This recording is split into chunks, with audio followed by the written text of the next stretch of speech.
ലഹരി കൊലപാതകങ്ങളും MDMA വിഴുങ്ങിയ സംഭവം നടന്ന താമരശ്ശേരിയിൽ പരിശോധനയ്ക്ക് പോകാൻ എക്സൈസ് സംഘത്തിന് വാഹനമില്ല. ഉണ്ടായിരുന്ന വാഹനം കട്ടപ്പുറത്തായതോടെ ബുദ്ധിമുട്ടുകയാണ് താമരശ്ശേരിയിലെ എക്സൈസ് ഉദ്യോഗസ്ഥർ. രാഹുൽ സുരേഷ് കോഴിക്കോട് ഇറക്കിയ റിപ്പോർട്ട് കാണാം. ലഹരിക്കെതിരെ യുദ്ധം പ്രഖ്യാപിച്ച് പോരാട്ടത്തിന്റെ പാതയിലാണ് കേരളം ഇന്ന്. എന്നാൽ അടിസ്ഥാന സൗകര്യങ്ങളില്ലാതെ ബുദ്ധിമുട്ടുകയാണ് എക്സൈസ് വകുപ്പ്. നമ്മളിപ്പോൾ ഉള്ളത് കോഴിക്കോട് താമരശ്ശേരിയിലുള്ള എക്സൈസ് റേഞ്ച് ഓഫീസിലാണ്. ഇവിടുത്തെ പ്രധാന പ്രശ്നം ഇവിടെ വാഹനമില്ല എന്നുള്ളതാണ്. അതായത് ഏറ്റവും കൂടുതൽ കേസുകൾ റിപ്പോർട്ട് ചെയ്യുന്ന ഒരു സ്ഥലമായി ഇപ്പോൾ താമരശ്ശേരി മാറുന്നുണ്ട്. കഴിഞ്ഞ ഇടയ്ക്ക് തന്നെ 2 കൊലപാതകങ്ങൾ ലഹരിയുടെ പേരിൽ നടന്നു. കഴിഞ്ഞ ദിവസമാണ് ലഹരി അതായത് MDMA വിഴുങ്ങി ഒരാൾ മരിക്കുന്നത്. കഴിഞ്ഞ ദിവസവും MDMA വിഴുങ്ങിയ ഒരു ആൾ ഇപ്പോഴും ചികിത്സയിൽ തുടരുകയാണ്. അങ്ങനെ നിരവധി ലഹരിയുമായി ബന്ധപ്പെട്ട കേസുകൾ റിപ്പോർട്ട് ചെയ്യുന്ന താമരശ്ശേരി റേഞ്ച് ഓഫീസിലാണ് വാഹനമില്ലാതെ ഉദ്യോഗസ്ഥർ ബുദ്ധിമുട്ടുന്നത്. ദൃശ്യങ്ങളിൽ കാണുന്നത് ഇവിടെ നേരത്തെ ഉണ്ടായിരുന്ന ഒരു വാഹനമാണ്. ഇതിൻ്റെ കാലാവധി കഴിഞ്ഞതോടെ, അതായത് 15 വർഷം കാലാവധി കഴിഞ്ഞതോടെ കഴിഞ്ഞ 3-4 മാസമായി ഈ വാഹനം കട്ടപ്പുറത്താണ്. ഇവിടെ ഏതാണ്ട് 11ഓളം ഉദ്യോഗസ്ഥരാണ് ഈ റേഞ്ച് ഓഫീസിലുള്ളത്.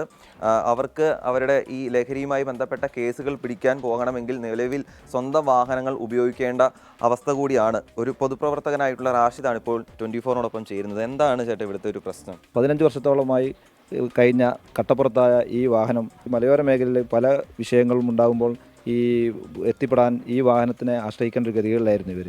ഇതിപ്പോൾ 15 വർഷമായി കട്ടപ്പുറത്തായി ഫിറ്റ്നസ് നിൽക്കുകയാണ്. അതുകൊണ്ട് എത്രയും പെട്ടെന്ന് സർക്കാരുകൾ ഈ എക്സൈസ് ഓഫീസിൻ്റെ പരിതാവസ്ഥ മാറ്റി ഇതിന് മുന്നോട്ട് പോകേണ്ട, അതുപോലെ തന്നെ അടിസ്ഥാന സൗകര്യം വികസനത്തിന്, അതായത് ജീവനക്കാരുടെ അഭാവം, അതുപോലെ മറ്റു കാര്യങ്ങൾ ശ്രദ്ധ പതിക്കണമെന്നാണ് നാട്ടുകാരായ ഞങ്ങളുടെ ആവശ്യം. ഈ ദൃശ്യങ്ങൾ കാണുന്നത് ഇത് കൊടുവള്ളിയിൽ നിന്നും എത്തിച്ചിട്ടുള്ള വാഹനമാണ്. കൊടുവള്ളിയിലെ ഇത്തരത്തിൽ അപേക്ഷ നൽകിയ ശേഷമാണ് കൊടുവള്ളിയിൽ നിന്നും ഈ വാഹനം എത്തുന്നത്. പക്ഷേ ഇത് സ്ഥിരമായി ഉപയോഗിക്കാൻ കഴിയുന്നില്ല എന്നതാണ് ഏറ്റവും പ്രധാനപ്പെട്ട കാര്യം. കൊടുവള്ളി സർക്കിൾ ഓഫീസിൽ നിന്നും എത്തിച്ചൊരു വാഹനം കൂടിയാണ്. അവിടെ ആവശ്യങ്ങൾ ഇല്ലാതെ വരുമ്പോഴാണ് താൽക്കാലികമായി ഈ വാഹനം ഇവിടേക്ക് വിട്ടു നൽകുന്നത്. അപ്പോഴും ഇതൊരു സ്ഥിര സംവിധാനമല്ല, താൽക്കാലിക സംവിധാനമാണ്. ഇവരുടെ കൃത്യമായ ആവശ്യങ്ങൾക്ക് ഈ വാഹനം കിട്ടാറില്ല എന്നൊരു പരാതി കൂടി വിവിധ ഘട്ടങ്ങളിൽ ഉയരുന്നുണ്ട്.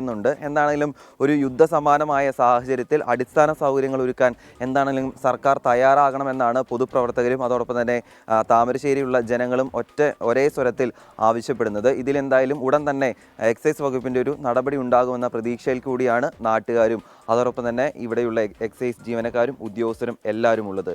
ഷിജു ചവറയ്ക്കൊപ്പം രാഹുൽ സുരേഷ്, 24 താമരശ്ശേരി.